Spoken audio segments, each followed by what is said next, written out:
Here it comes.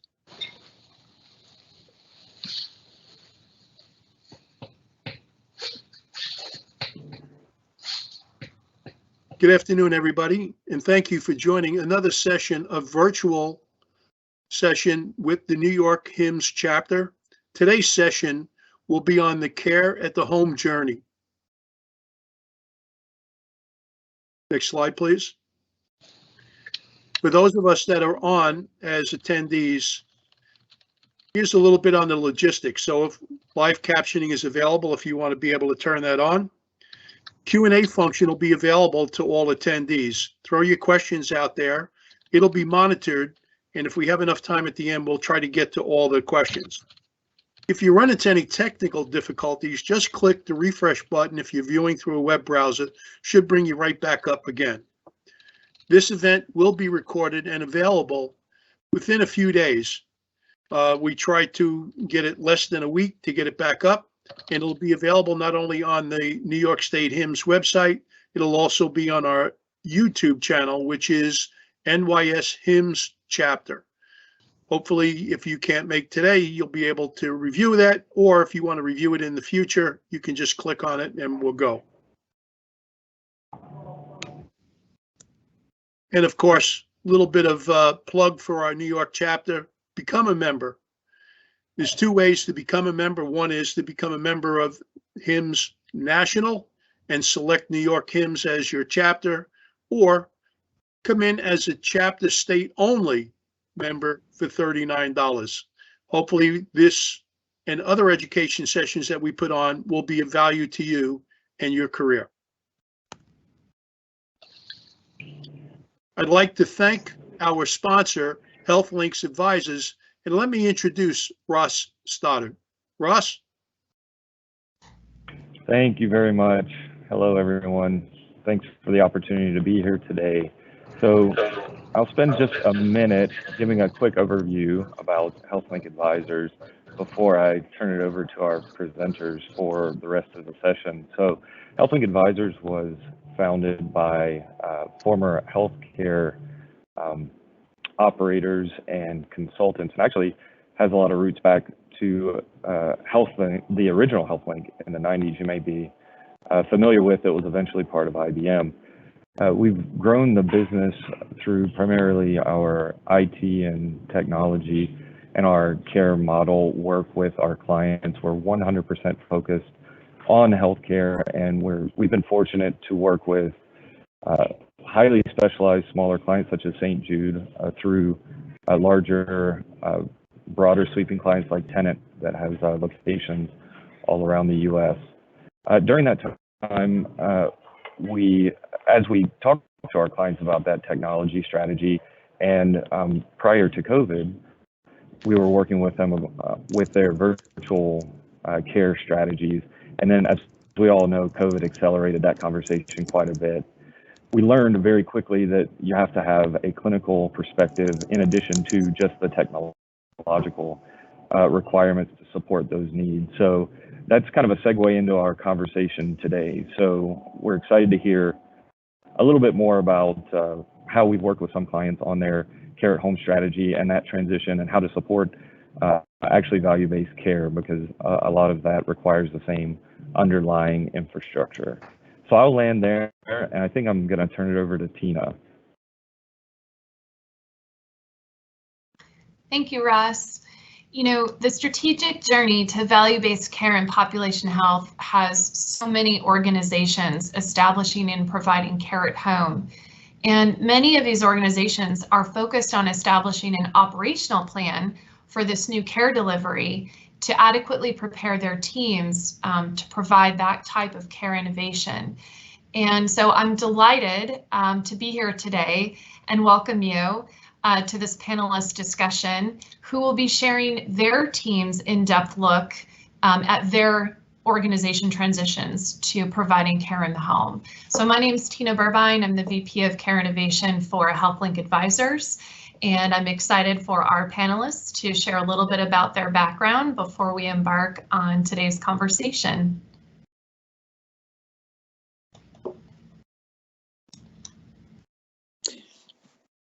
Hello, I'm John Giannone.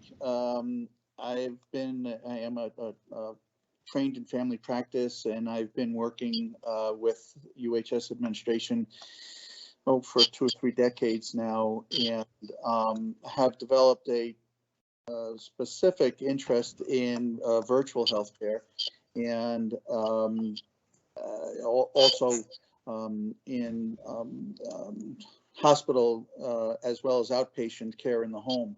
I am a practicing family physician, and I also, as I said, hold administrative positions with the organization. It's been my pleasure to work with Sean and Dr. Tom Janiece, and we'll hand it over to Sean to give a little bit about himself.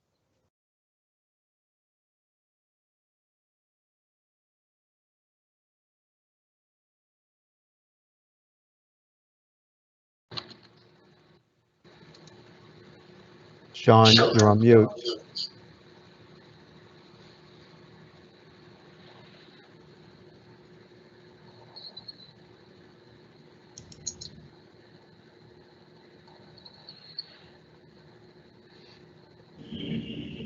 Go ahead, try it now.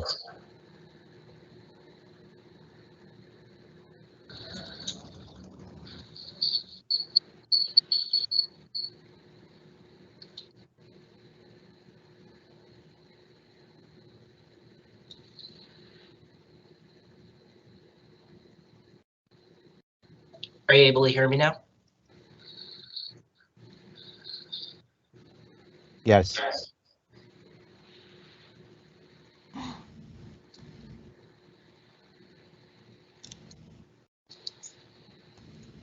You're back on mute again.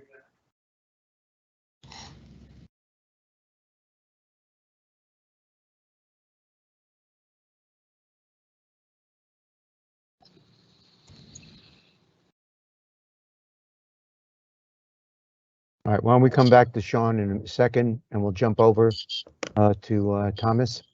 Sure. Thanks very much. As you can see, we're very advanced with our telehealth initiatives here, our virtual care initiatives. So we get on top of that mute button as often as we can. So there's never a challenge here at UHS about that. So sorry about that. But Sean will get it straightened out very soon. Sean is the leader of our group, really, and he's been just an asset to work with. A wonderful guy. Anyway, afternoon, everyone. I'm Thomas Janiece. I've been part of the UHS team for about 5 years now, so not quite as many years as John there. My primary role is as the internal medicine residency program director. Been involved also as a champion or just a member or team lead for our clinical quality efforts, our EHR efforts, our value-based care, value-based purchasing initiatives, utilization management, and a host of other projects beyond that. Kind of got my finger just about everything. I'm also practicing and teaching primary care physician. Again, I'm an internist. John is an FM doc. I joined the virtual care team about 2 years ago, and really have been very proud of our initiatives. We made just remarkable efforts in that short period of time.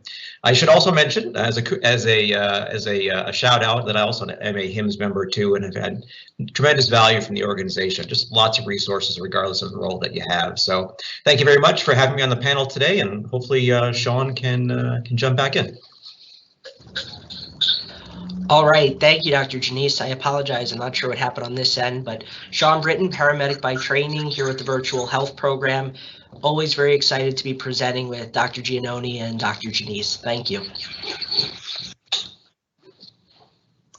Hi there, I'm Wendy Mitchell. I'm from WellForce, which includes Tufts Medical Center, Lowell General, and Melrose Wakefield here in Massachusetts. I'm a hospitalist, internist by trade, have 20 years hospitalist experience, both in the community and tertiary.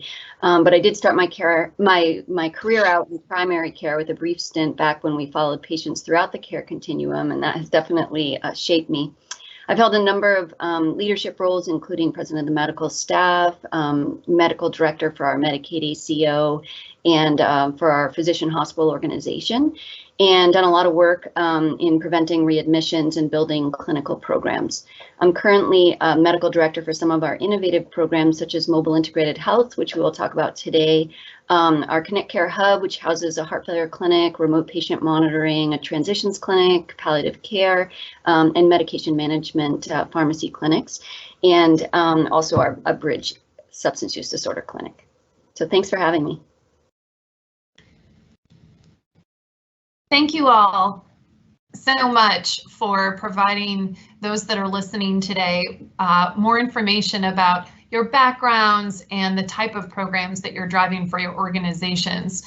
I feel like there's so much that we could talk about. We only have an hour, so I'm excited for the stories that each of you will be sharing today. You know, when we think about all of the important programs that each of you mentioned that your organizations are a part of, I think it's really important to start with understanding how we're each defining care in the home right now. There are so many terms and programs that are out there: hospital at home, care at home, you know, SNF at home. There are a lot of different approaches that teams can take, and there's various reasons with where a team might begin. And so it would be great if we could start by sharing, you know, how do each of your organizations define care at home today? Thomas, would you like to jump in and begin? Sure. I think one of the challenges that we had early on, and quite frankly still do, is just as you said, trying to put a box around all of the services or projects or the individuals who are contributing to those efforts. And it required us to really go back and look outside of our organization, because we were relatively new to the space, and try to figure out, you know, what other leaders are doing and what we could emulate, and obviously try to put in place for given the resources that we had. And to this day, I still think that we struggle a bit with defining those boxes as some other organizations have as well.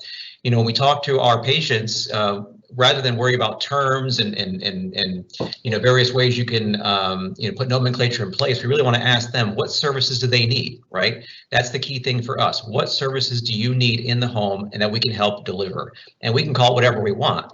At the end of the day, though, it's all about the patients and all about what they need. Once we figure that out, then we look at what we can deliver, right? We can't deliver everything to all people all the time. It's just not going to happen with the resources that we have. No organization can.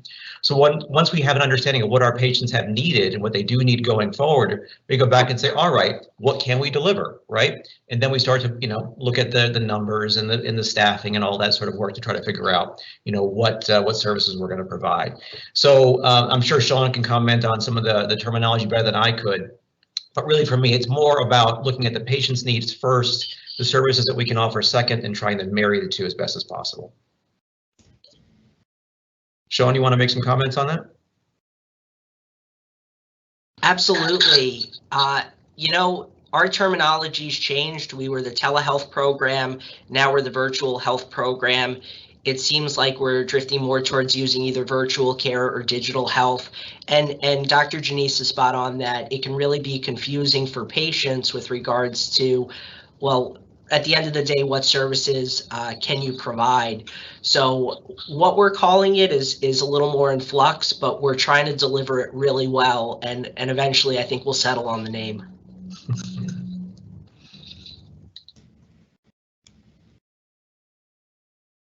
John, you want to add anything to it, or? Because what John is, I mean, I'm sure go ahead, yeah. I think you guys hit the nail on the head. As I was reflecting in my own mind when you guys were talking, we initially tried to kind of box in what we were doing by the terms that we were using. And as you guys have nicely presented, we're moving past what the terms are to what the patient needs and how to deliver it, and then to do all the, you know, the backroom figuring, you know, coding, the charging, who does it, how do they get deployed, all that is backroom work with the patient up front and what they need. So yeah. Yeah, that's well said. I mean, we actually ran into some struggles early on when the team was still called telehealth back then. When people heard of that term, both inside and outside of the organization, they said, okay, this is care by phone, all right, or this is phone-based monitoring, or perhaps you connect it to a device and it transmits information via a phone line.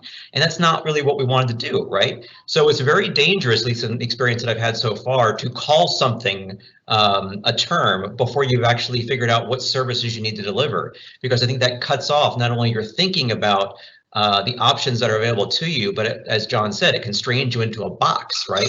And our patients may not need the services that are in that box. So for us, again, the key thing was looking to find out what they needed first, and then to figure out what we can deliver technologically, in terms of budget aspects, things like that. So again, I don't worry so much about the terms because they're always evolving, and eventually we'll all be in the metaverse anyway, so it won't matter, right? But at the end of the day, it's all about the patients and what they need.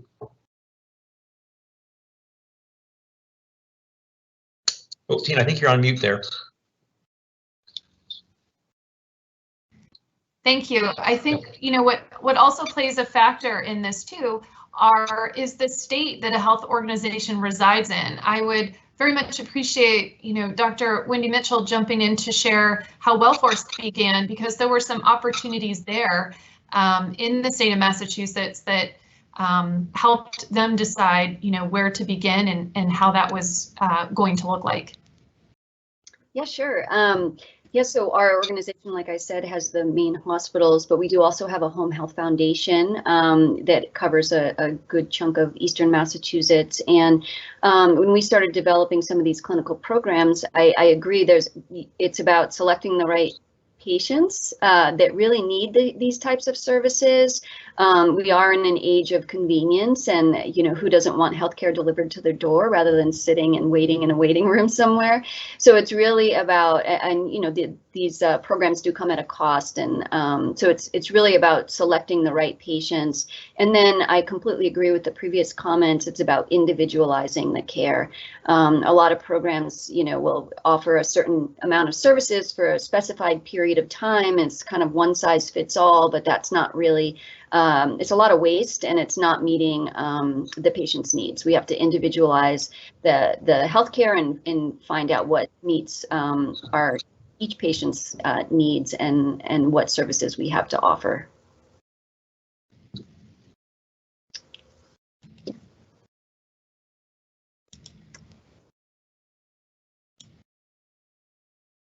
Oh, Tina, you're on mute. Sorry. Yeah.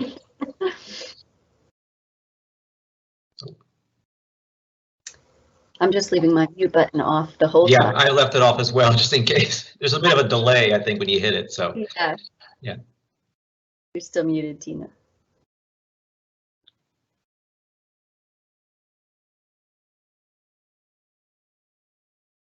You're good. I can just jump in. I know that one of the other topics was about, and given I sort of brought this up, was about the VNA. And when we started our mobile integrated paramedic program, which we ended up launching, right at the first pandemic surge.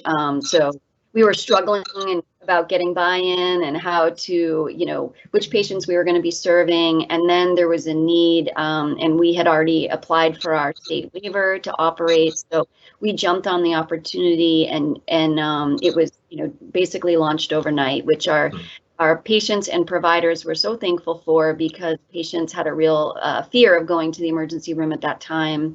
And our providers were struggling with, what do I do with this patient that needs fluids that, the clinic is closed. So we took we took advantage of the opportunity, I guess, and it ended up spreading by word of mouth, and it actually helped shape our program, and our program today is not what it was. But when things started to reopen and we finally started to think, okay, what do we want to be in the future?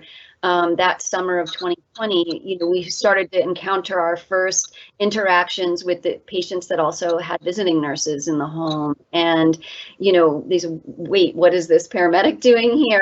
We kind of own care in the home. And so there was a period of time where we did, try to navigate a little bit. What are our differences with paramedic service with home health, and that has been an interesting journey. And I think, you know, there are clear differences. There are, we benefit in mobile integrated health with not a lot of regulations right now by CMS, whereas the poor home nursing industry has just so many hoops and jumps they have to go through. So, you know, they spend a lot of time onboarding patients, getting them on and off the service when they go in the hospital, and we're able to just provide quick, you know, not a lot of forms, just quick services for a patient that needs a same-day visit for an urgent need.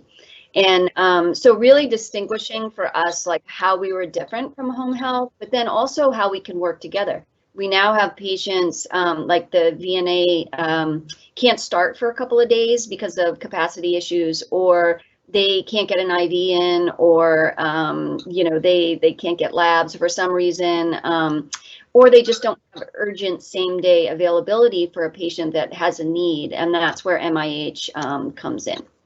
Yeah, I could not agree with Wendy more. I think that virtual care in general really brought everybody, brought at least a lot of eyes to the fact that some of the rules and regulations that we had about delivering care are outdated, right? I mean, medical licenses end at a state border. You know, home care has got more regulations than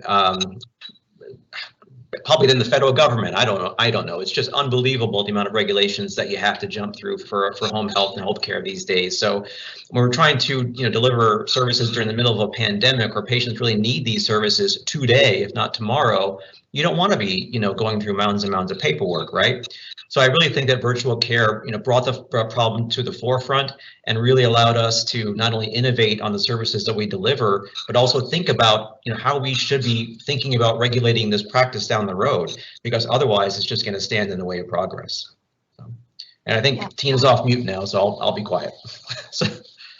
That's okay. I think it's, you know, important for those who may not be joining from the state of Massachusetts to know that as Wendy is talking about MIH, that's the Mobile Integrated Health Program that was actually established through the state with grant money behind it that provided an opportunity for health systems in the state of Massachusetts to create a field paramedic program, which was really long before CMS came out with the hospital at home rapid attestation process for acute care in the home. So what was very exciting to me is that, you know, Wendy has taken the lead very early on for WellForce in establishing a really core element of being able to build on care in the home by creating, you know, a dedicated field paramedic team to treat our patients in the home, which is a little bit unique from, I think, the story of our clinical leaders on the phone from UHS Binghamton. So it would be great for Dr. G to share with us how UHS Binghamton got their start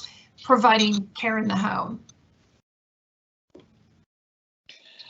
Tina, were you reading my mind? I was just listening, and it's almost sounding like the Wild West, and we can get out there and do what we have to do. But early on, again, I hate to keep on throwing accolades at Sean because he's going to have a hard time getting out the room. He recognized early on that we really needed to have some sort of structure, and so we were certified, one of the first in the nation to be certified by URAC, and built our entire telemedicine program basically on the roadmap that they sent us in order to qualify for a certification. And so we built a whole quality program around the requirements, and they have served us well. And now that, granted, that was the first part of our foray into the whole space, which was video telemedicine. And today we're talking about further down the road, but we started with a solid foundation. I don't know if Sean, if you briefly want to just comment on that. Yeah, absolutely. I would say that our success has been because of our strong physician leadership and engagement. Both Doctors G, we have 6 other providers who are on our multidisciplinary virtual health quality committee. And so we really have had this evolve as a clinical program. So from the perspective of technology is a tool to deliver medicine and associated clinical services. From that paradigm, introducing mobile integrated health or community paramedicine or devices in the home all makes sense because it's an extension of the practice of the providers. And I think one of the real benefits of our program was that we are organizationally tied in with our medical group as opposed to being an IT program offering technology. We're a clinical program that works with our partners in IT to deliver solutions based on practice. Absolutely. When we think about both programs and the type of care in the home services that each of your teams were working hard to provide, how did you decide which group of patients and what condition types made sense to begin with? Dr. Mitchell, would you like to start answering that? Yeah, sure. We were thinking, about preventing readmissions basically, and there's, certain areas where we needed to improve, COPD, CHF, multiple chronic conditions. So that's where we were planning to start. Again, we had a different start because we just took all comers when we launched during the pandemic. I mean, even things like INR checks because the anti-coag clinic was closed. So we learned a tremendous amount in a few months, and then we were really able to sort out, which of these visits are needed to continue, which are pure convenience, which use cases do we need to explore further? And that's how we've gone about building our program. And we haven't, we're certainly not the first MIH program in Massachusetts or in the country. And there's a lot of leaders in our state that came before us for sure.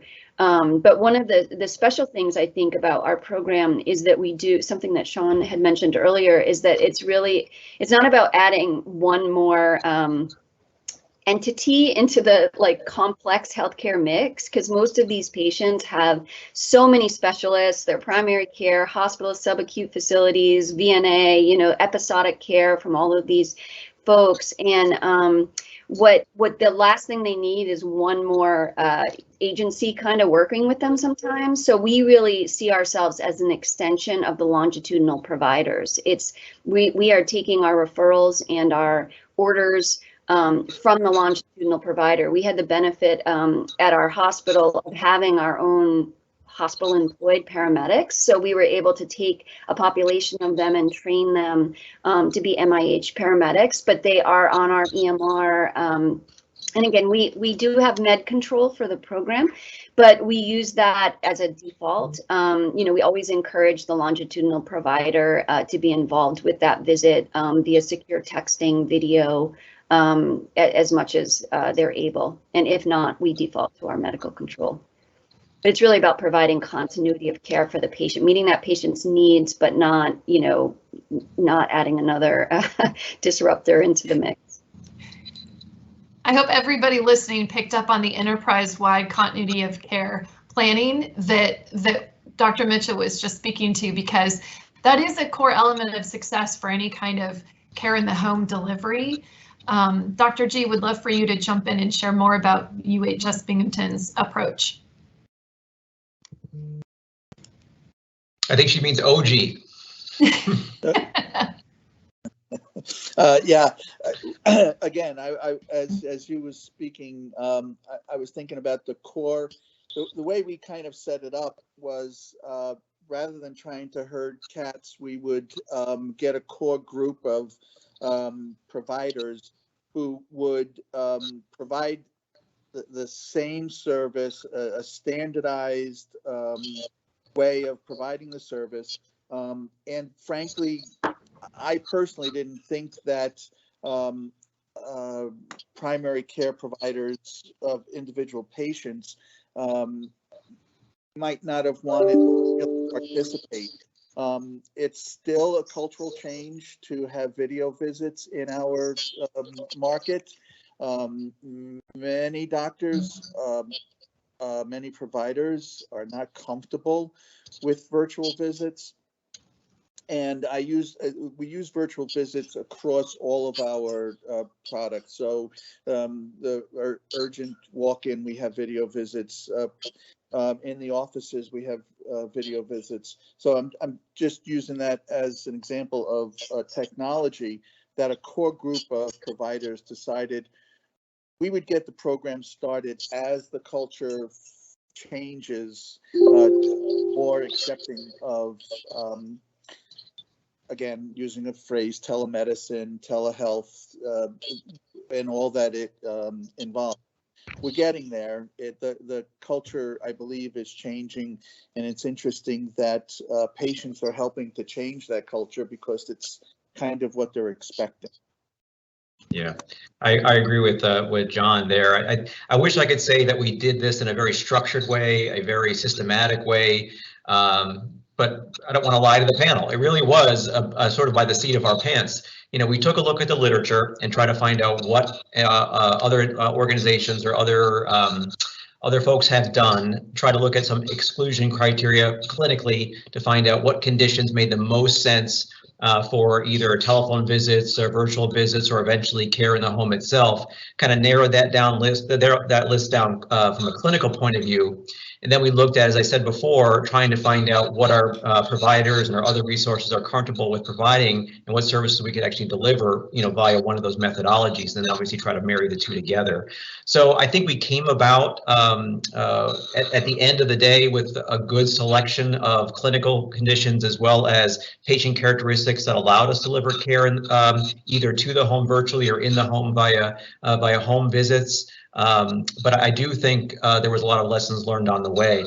But eventually, I do think that the clinical conditions that we chose was fairly wide. And as John was saying, you know, that did require some of our providers to get a little bit more comfortable having, you know, other individuals involved with the care of these patients beyond the primary care and beyond the primary care doc. So once we, you know, got a core group of individuals comfortable with that concept, then comfortable with the concept of, you know, distributing care either telephonically, virtually, or eventually in the home, I think that eventually ended up working out well for us. Don't get me wrong, we still have a lot of work to go, but I think looking at, you know, clinical conditions, patient characteristics, and the services we can actually deliver was eventually a success for us. When we think about that cultural shift, you know, it also makes me wonder, okay, if there are champions internally that, you know, are very excited to become more involved, who are clinical leaders or physicians caring for patients in general, that you can leverage to begin the program, how do you then leverage those folks to help you select the patients that you begin with to transition into, you know, a care in the home program? You know, if I might take that for just a moment, Dr. Mitchell mentioned preventing readmissions, and we started at a different place where our hospital was burgeoning, and we needed to get patients out of the hospital. And so we chose. It's interesting. We chose conditions that would normally be chosen to prevent readmissions, but then we got hit with, well, we need beds. So we started with just taking care of COVID patients that maybe needed another day or two of IV therapy, but they didn't really need the hospital bed. So we actually started with those patients, later come to learn that we probably shouldn't be dealing with COVID patients on the front end, because as we all know, COVID can go one way or the other, and when it goes fast. But at the end of this story, we really didn't need those people in the hospital, those patients, nor did they need to be in the hospital. They just needed, you know, the kind of intense service that we provided in the home. it was just an interesting evolution of how we got to wherever we got to, and we're here now today and describing where we are with lots of work to do. Yeah, actually, it's funny that I had thought, way back when, that the cultural shift or the education, whatever you want to call it, was going to be on the primary care side, right? Maybe the home care side. But as John was saying, it was actually in the hospital. Trying to get expert hospitalists, very expert clinicians in inpatient care to finally say, okay, this patient can go home, a day or two before we think they ordinarily would, so long as we've got services set up. So that was actually a lesson learned for me. It's actually not the outpatient folks who needed the education, it was actually the inpatient folks too.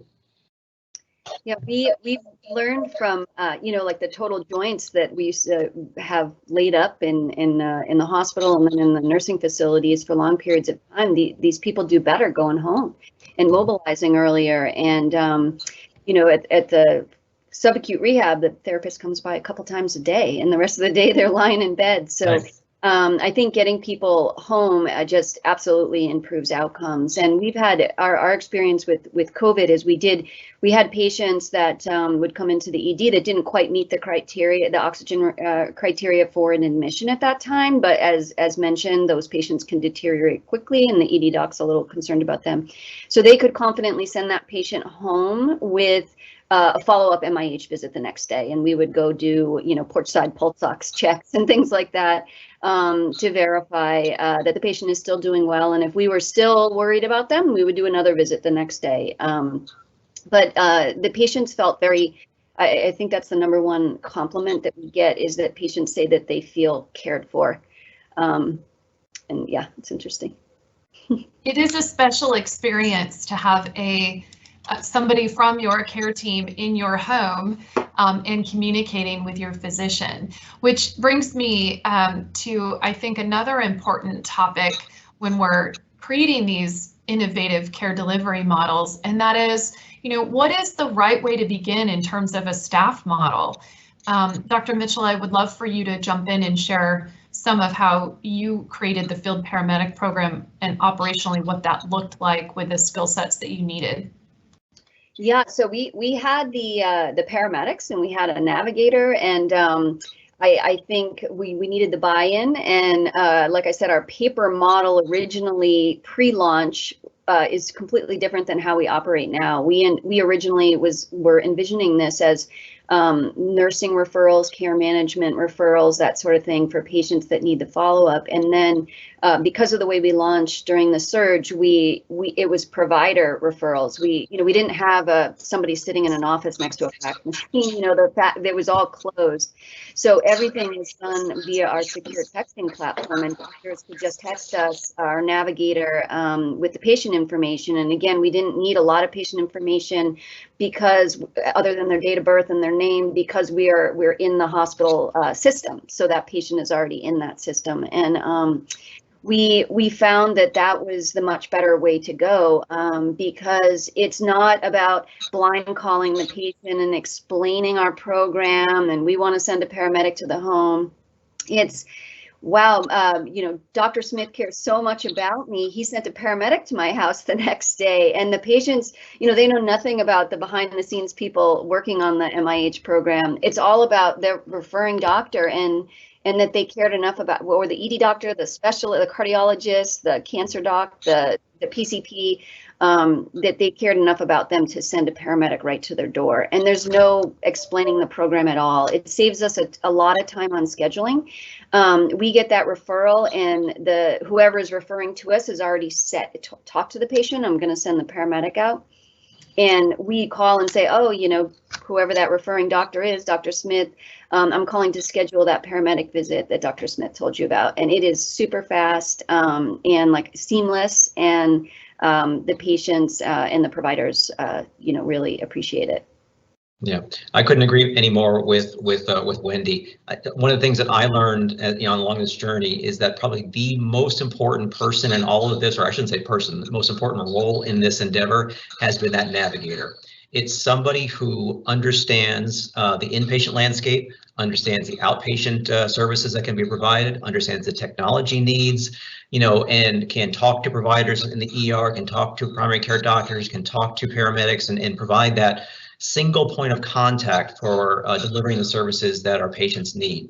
And we struggle with that. I'm just cards on the table. Trying to find somebody who has that kind of skill set is not easy, and especially in a situation that we have these days with all these staffing challenges that we have. So Sean can probably talk about this much more, since he was, a liaison with this Navigator. I think we use a different term for the position. John, correct me if I'm wrong, but that person was the linchpin. And if we had somebody who was out that day, or who, just we didn't have a person available to it, the whole system really ground to a halt. So maybe Sean can comment on that from our side.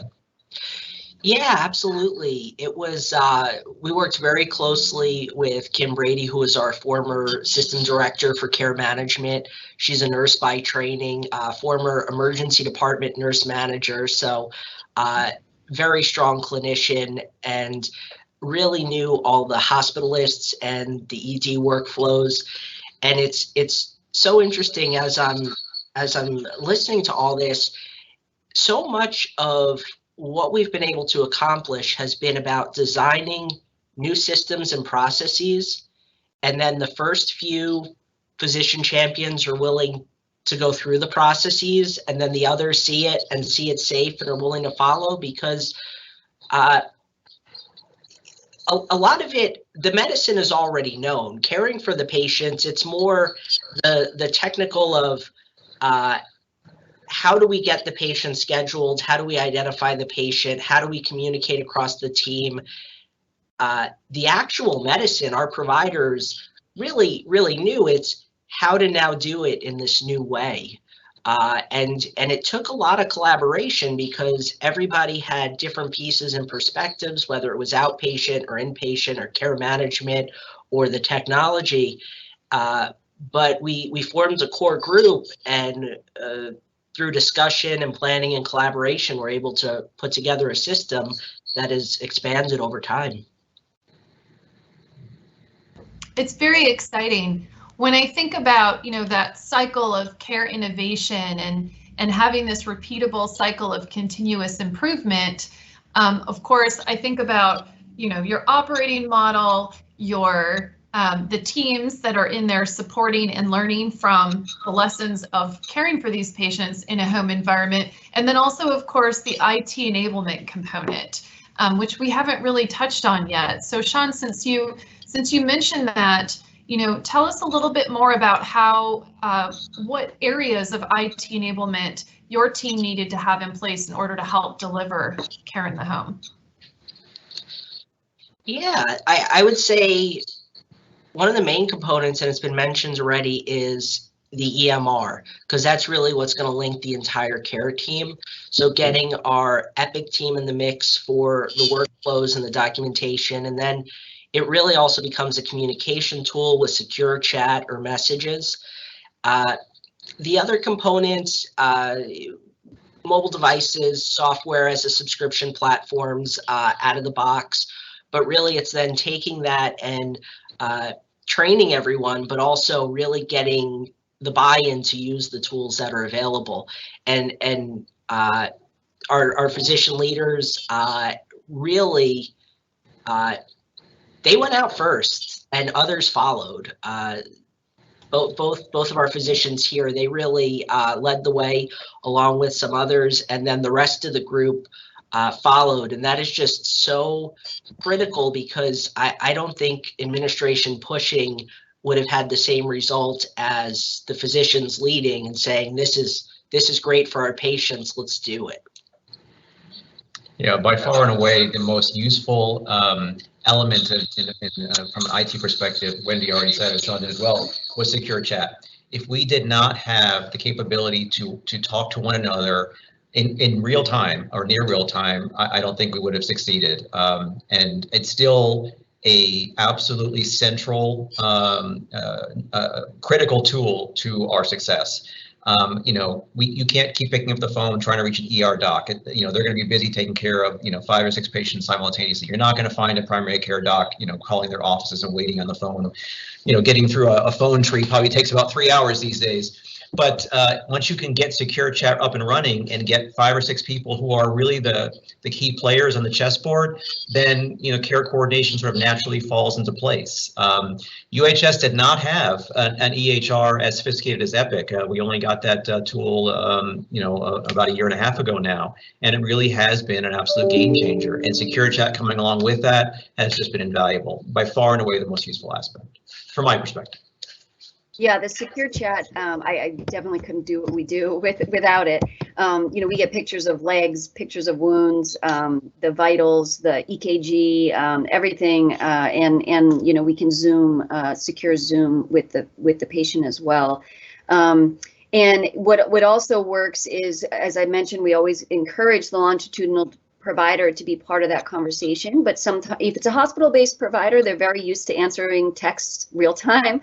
But sometimes when you're dealing with outpatient providers, they may check text at the end of the day, which isn't working when a paramedic is in the home next to the patient. So we have a system where the paramedic will text both the med control on for the day and the longitudinal provider. And I always stay quiet for a few minutes to see if that we can see right on there whether the message has been read or not. I give a little opportunity for the longitudinal provider to jump in, but if they don't, then there's backup, and I'll direct the rest of the visit. Yeah, Wendy, my understanding is that there were a lot of other technical tools that were also leveraged. Could you talk a little bit about some of the work that was done in the EMR to also help meet the needs, like from a reporting perspective, scheduling, et cetera? Yeah, sure. Yeah, we're in the middle of an EMR transition from Cerna to Epic, so we're very much looking forward to Epic, and it's encouraging to hear you say that was a game changer for you. But we do have state reporting needs, and we did get some grant funding to start our program to buy our monitor for the home, our iStat machine for point of care chemistries, and our SUV. And so we do have grant reporting needs as well, and we were able to build some of those fields in the EMR, our current EMR. We also use other tools such as Collective Medical. We're able to tag our patients that are in certain clinical programs and then get notifications if they're in the ED. And we have our patients that are on remote patient monitoring. That's outside of mobile integrated health, but that are on remote patient monitoring, and there's a different system for that. With Epic, everything should hopefully come together, and that will be a great change for us. Yeah. When we think about the supply chain side and ensuring that we can get anything that a patient needs to them in their home quickly, what are some of the experiences that your teams have had in addressing that? At least from my perspective, it really falls on the shoulders of that navigator role. Again, that's somebody who really needs to understand the DME landscape and really understand what services can be, given to the patient and in a rapid manner. So I've already really commented on that. I don't want to steal too much of the show. So John, do you want to make a comment or two about that? Yeah, as we were talking, I'm thinking about, and I know the question is about supply chain, and I'll tell you about that, but the previous discussion was about the linchpin or the navigator, and then even beyond that is the support of senior management. I can't tell you how important that has been, because the senior management, every time we present it, they say, go, get it done, give us the bill later. And so that's the kind of support we've had. Now, of course, we're talking about small numbers, so it's real easy to say, go ahead, give me the bill later. But anyway, that was the directive. The second point is that Care Navigator, and what we learned is that Care Navigator, we haven't figured out yet what. I hate to pin it on a particular person, but haven't quite figured out what Kim did. She's moved on to bigger and better things, and has sort of left us wondering how it was that she accomplished everything that she did. So we're now trying to you know, take notes of what's not getting done that Kim used to just sort of do on the fly. And with regards to the supply chain, a patient needed a device out of the storeroom on a Sunday, and Kim left her home, went to the hospital, picked up the device, brought it to the patient's home, set it up, and then came back and secure messaged me and told me that it was done. So sometimes you just have to depend on the people in the program to just go out of their way to do the things that they have to do. That's what I do best. Sean and Dr. Janiece seem to be able to put together programs that can deliver the same. Only based upon your hard work and experience. That's all. We just steal from you. That's it. We put our names on it. That's it. The other thing I would add is that, and this has been true for everything we've done in virtual health, including hospital care at the home. So it relates to the supply chain, that we start with, what do we do if the patient's in the hospital or in the practice? What's the current pathway? How do we get it done? And then what variation or modification do we need to accomplish that if the patient is out in the community? And we found that most of the time we're already 90% there. So the big mystery becomes something very solvable.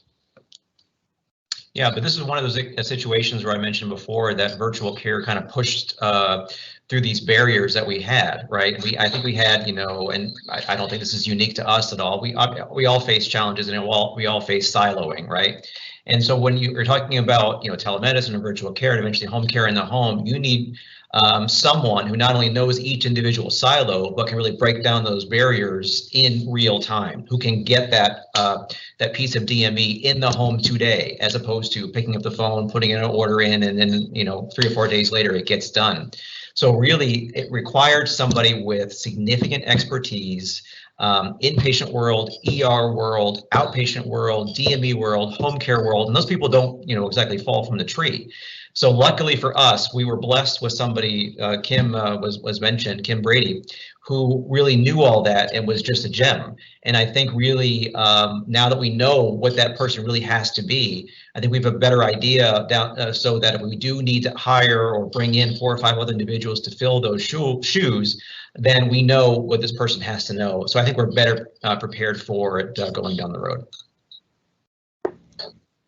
Yeah, I think care management is just so important, and having care management at your fingertips is much needed. And the hospital is really focused on discharge planning, and utilization review. Is this inpatient? Is it OBS? That whole game, and not really looking at sort of the more than this one encounter, this one hospitalization, but what does the patient need, in general? To move to a first floor apartment, to because they can't get up the stairs anymore on their oxygen, and whatever that might be, you have to have connections to a social. We have a social determinant of health resource bank that if a paramedic, for example, is in the home and sees that there's no heat, that's a quick referral to somebody, the experts that can manage that, and then care management activity, just really making referrals to elder services, or getting more home health aid hours, or whatever they might need, more DME. Then we have, you have to have those connections to people that can handle that and really meet all the needs of the patient. Yeah, I think everything I've heard you say is that, as you've been sharing your team stories and the way that you've tackled care in the home, it's okay if there are workflows that are manual to begin with, that the team then works together down the road to either figure out a way, to automate that or to make it more efficient, because you have to start somewhere. And I think that's important for teams to hear and to know that is part of the clinical innovation cycle, right? To have a starting point, and if it's manual, that's okay to begin with, and that's something that you can improve upon over time as you learn your own lessons learned. So so I think I do want to be cognizant of everybody listening in our time today with you. So I would love for each of you to share, your favorite lesson learned from your experience delivering care in the home over the last year. Well, I'll go ahead and kick it off. I've already mentioned a couple of them with regards to the Navigator as well as some of the IT requirements. Don't get me wrong; those are very important lessons. But I do think we were probably, all of us were taught in one school or another that there's probably a proper way to start a new project, right? A proper way to do a budget analysis, a proper way to set up a new service line, things like that. And then all of a sudden, we all got punched in the face with COVID, right? And we had to innovate immediately.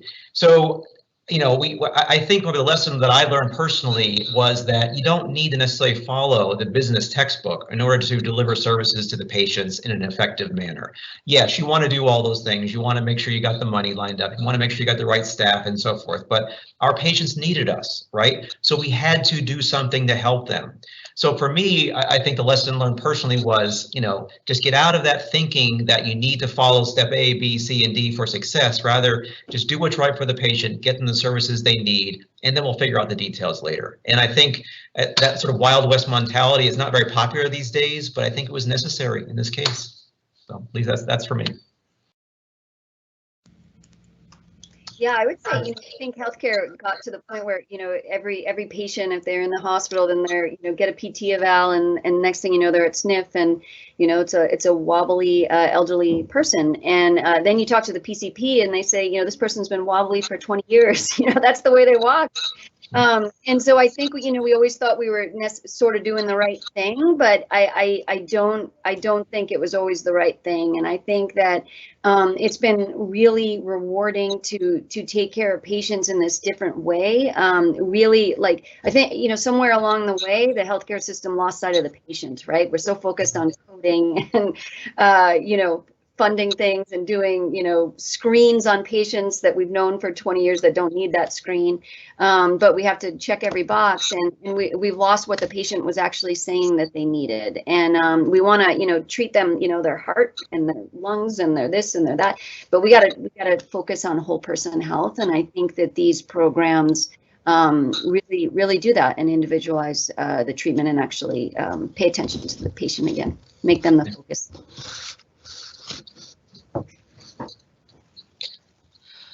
I would share that one of our first remote patient monitoring patients was having difficulty getting the equipment set up, and she was 90 years old, living independently. So I offered if I could come visit and help set the equipment up. And she was ecstatic because this is going to help her monitor her blood pressure. And recently she had been a little dizzy and had to go to the emergency department. So she was very excited that her provider would be better able to manage her outpatient blood pressure medication, and thought it was really great that our health system sent somebody to visit her in the home. So the experience of getting to do that was very personally rewarding, and to know that this is really what we can do for our larger community as we build out these systems. And it's not always a pull to us, but it can sometimes be, we're coming to you either over the airwaves and with a physician extender in person. That's very exciting. I'll just jump in and tell you that I learned one thing a while ago. I want to tell you about that. And I learned something here with this program. What I learned a long time ago is there's two ways to plan a program: throw mud on the wall and see what sticks, or plan it to death. I think in this case, we threw mud on the wall and just went with what stuck. The second thing that I've really learned, and that is that when you have a linchpin, you probably ought to pay attention to that linchpin. And in our case, it was Kim. And I don't think we paid enough attention to figure out what it was that she does. I've got a new person in that role, and he's going to have to help me figure out what he's doing, so we know what the linchpin is doing. Well, thank you. I appreciate so much, the four of you being here today and being willing to share your stories, because I thought what was most exciting about this discussion for those who have joined us is that each of your teams started from a very different perspective, but you've both achieved, providing care in the home. And I think that's a really great takeaway for everybody to know, is that it's okay based on the state you're in, the health system you're working with. There are different ways that you can approach this, and focusing on what your patients need and when they need it is really critical. So thank you to the four of you again for your clinical leadership. We appreciate so much everything that you've done for your teams in helping to drive them forward with this innovative approach to care delivery. And we look forward to hearing more about your stories as your journeys continue. So Nick, I will turn it over to you, and I'll just share that based on our time, we don't have a lot of time left over for question and answers, but I know that our panelists, as gracious as they are always willing to talk further. So based on their names and their LinkedIn profiles, we're all available to reach out to them. And if there's anything else needed, please let us know. So Nick, thank you to the New York chapter for allowing us to be here today. Thank you very much, Tina, and I'm going to turn it over to Tony right now to make our closing statement. Tony? Thank you, Nick. Tina, and your panel, thank you very much. Very informative, very interesting to hear what's going on out there in the field. And again, these education sessions are recorded, and we put them out there both on our website and on our YouTube page. And again, I'll put another plug in to become a New York State chapter member. It's real easy to do it, as you can see here on the screen. So again, thank everybody for the time spent today, and we look forward to the next session. So keep an eye on our website and keep an eye open for our emails that are coming out for our next education session that'll be coming up soon. Again, thank you very much, everybody. Have a happy holidays for those that are celebrating right now and those that'll be celebrating during the course of the month of December. Have a great day. Thank you.